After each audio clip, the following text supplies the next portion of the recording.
Au nord de Nice, au confluent du Var et de la Tinée, la rivière souterraine de la Mescla est une énigme. Ses eaux sont en effet chaudes et salées. Anne Reynaud, hydrogéologue de l'Université de Franche-Comté, et les spéléologues Thierry Saint-Dizier et Didier Cessé-Golo vont mener une expérience pour essayer de mieux comprendre le fonctionnement de cette source.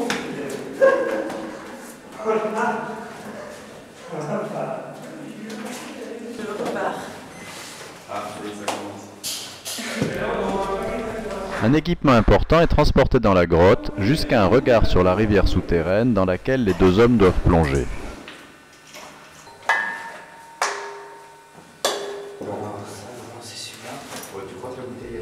À ce niveau, Anne a installé tout un équipement de mesure destiné à suivre les caractéristiques physico-chimiques de la rivière souterraine. Multiparamètres, donc bulle à bulle. Donc il y a un bulle à bulle qui part vers une venue douce, et puis il y a un bulle à bulle qui part vers l'eau salée, et puis il y a mesure de conductivité température. Voilà. Disons que la précision c'est 1 cm, et avec un système de poulie et un codeur rotatif, on a une précision d'1 millimètre qui est bien meilleure avec un système beaucoup plus simple. Et c'est quoi alors ça? Donc ça c'est la conductivité de l'eau douce.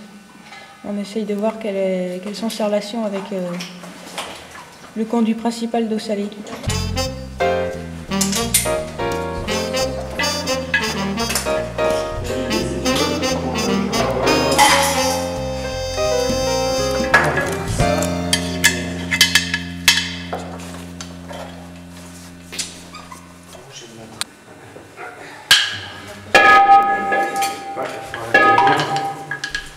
Pour en savoir plus sur cette rivière souterraine, une sonde est accrochée aux bouteilles des plongeurs. Elle mesurera en continu la température et la salinité de l'eau pendant la progression dans la galerie noyée.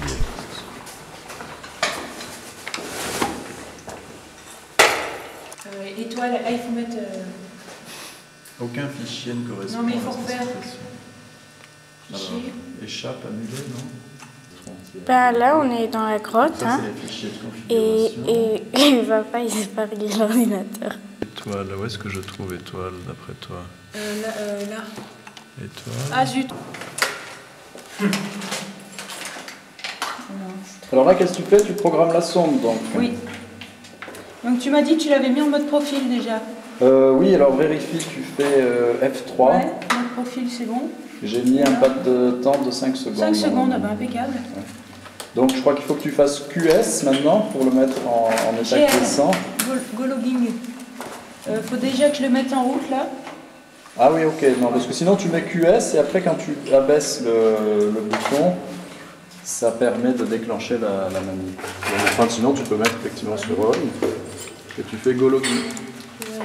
Donc on va voir les premières mesures apparaître. Après, ouais. Après on ne peut plus rentrer en communication quand il se met à marcher. Go logging, yes.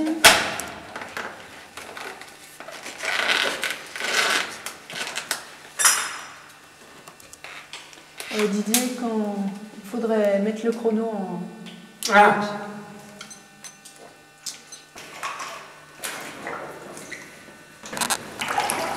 Allez, j'ai décroché. Vas-y.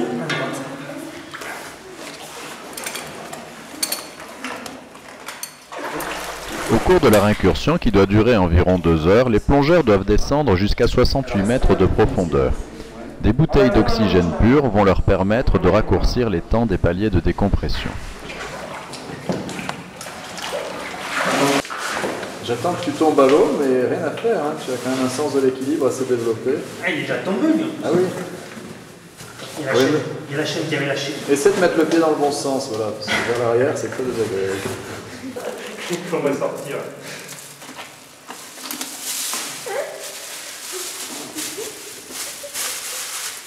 Ça sent un peu les pieds au fromage. Je sais pas ce que c'est. Une odeur indéfinissable.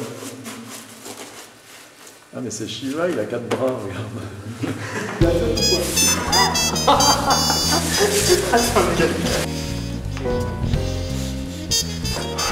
J'ai l'habitude de ça.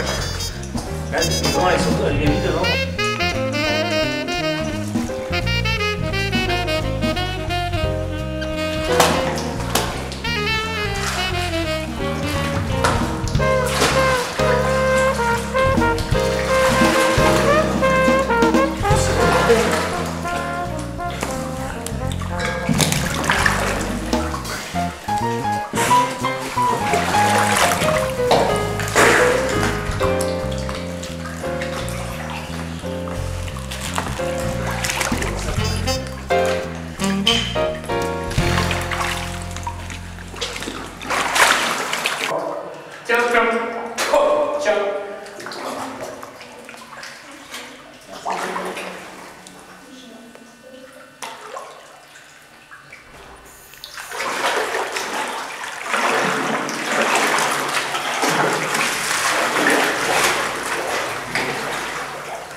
Alors, c'est bien passé?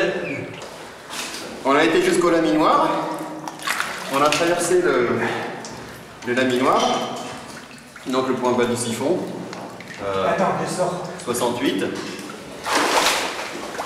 Et de l'autre côté du laminoir, au bout, on a fait demi-tour avec la sonde. Par contre, la température, la différence de température, je l'ai vachement senti. Hein. Donc vous êtes passé près des arrivées thermales, a priori? Bah, pas tout à fait, mais c'est-à-dire que avant d'arriver au premier point bas, il y a un regard, il y a un puits remontant qui mène au S3bis, où là, les eaux qui s'y jettent sont plus fraîches. Et quand on remonte dans ce puits, on arrive à sentir l'eau plus froide. Tout s'est donc bien passé et l'équipe ressort le matériel de la grotte. Mais la sonde a-t-elle correctement enregistré toutes les données?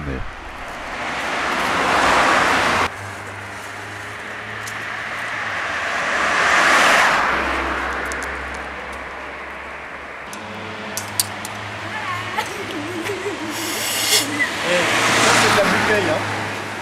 La tourte aux champignons encore chaude, alors faut vite la manger. Elle a une Mais t'as un micro-ondes dans la voiture? C'est chaud. Ça, c'est de l'organisation. Ah mais ça c'est bon, c'est une vasodilatation. Ça fait passer les boules. Ah, toujours une Les Népalais, ils disaient que c'était parce que... Qu'est-ce qu'on arrose là? On arrose Il est bon, hein. la sonde qui a merdé là? Je parlais pas de malheur, je suis vert là. Il s'est reconverti dans l'hydrobiologie. Trop impatiente pour attendre, toute l'équipe s'arrête dans le premier bistrot pour extraire les données de la sonde. Je me dépêche. Branché, Eric. Impeccable. Chaud. C'est de l'arrêt d'essai ou c'est de la superproduction hollywoodienne? Parce qu'en fonction, on fait des dialogues et tout ça. C'est quoi ça? J'ai vu que j'étais allée. Vous êtes sorti à un moment du siphon? Non. Non. Mais à l'extrémité, non? Non. Non. Ah ben c'est la fin du... C'est déjà la fin? Ah bah ouais, donc c'était bien le piège. Ah, c'est deux pièges alors. Et tu Donc vois, ça, il y c'est a la une remontée. augmentation de la température après le piège, quand tu redescends dans C'est la remontée dans le puits, ça alors. Ah non, c'est l'économisateur. Les données ont été parfaitement enregistrées et Anne Reynaud va devoir maintenant les décortiquer et réfléchir à leur signification. Justement, voilà, le piège à eau froide, on le voit très bien en bas. Putain, pourquoi il s'efface là? Là, on Parce passe... que ça continue. Ah oui. On est quand même des petits... C'est pas intéressant de la balader dans le S3bis. On l'a baladé. Tu l'as fait? La première fois. Et alors? En tout cas, là, c'est hyper constant. Enfin, c'est vrai que Mais entre le haut du puits et le S3bis, c'est différent. Ouais. C'est différent. C'est pour ça que la prochaine fois, si je me demande le puits, ça serait intéressant de mettre un traceur de S3bis. Je crois que Julien elle m'a dit que vous alliez tracer cette semaine en haut du mont. Oui, lui, il aurait bien aimé que ce soit ce week-end, mais il pleut pas, donc c'est pas possible. Donc on le fera quand il pleuvra.